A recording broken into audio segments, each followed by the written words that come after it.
Dengan trik dan kecepatan tangan, komplotan penipuan lintas provinsi berhasil raup puluhan juta rupiah dari ATM korban.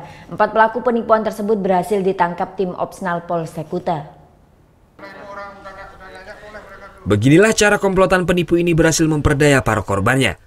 Dengan trik kecepatan, pelaku menukar kartu ATM milik korban dengan kartu ATM palsu dan berhasil menguras isi ATM korban.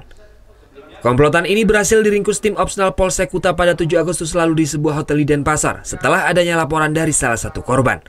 Saat itu, korban sedang berbelanja di salah satu pusat perbelanjaan di kawasan Sansetrut Kuta. Saat sedang memilih barang, korban didatangi oleh para pelaku. Kemudian pelaku menawarkan benda pusaka kepada korban. Korban yang tertarik kemudian mengikuti semua perintah dari pelaku, termasuk memperlihatkan dan memberikan nomor PIN ATM kepada pelaku.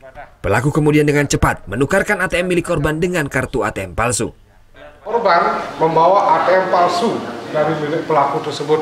Namun ATM milik korban sudah dibawa oleh pelaku lengkap dengan nomor PIN. Dan sampai di rumah korban baru menyadari bahwa ATM diri miliknya itu sudah dibawa oleh pelaku dan menyadari juga nomor PIN dari ATM itu sudah diketahui. Setelah dicek ke ATM, ternyata semua uang yang ada di ATM tersebut sudah habis. Dari pengakuan para pelaku, selama di Bali mereka sudah menipu 3 orang dengan nilai 30 juta rupiah. Dari tangan tersangka, polisi mengamankan sejumlah barang bukti uang, kartu ATM, benda antik, dan barang bukti lainnya.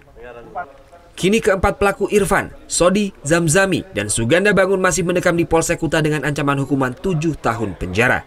Surya Sanjaya melaporkan untuk NET.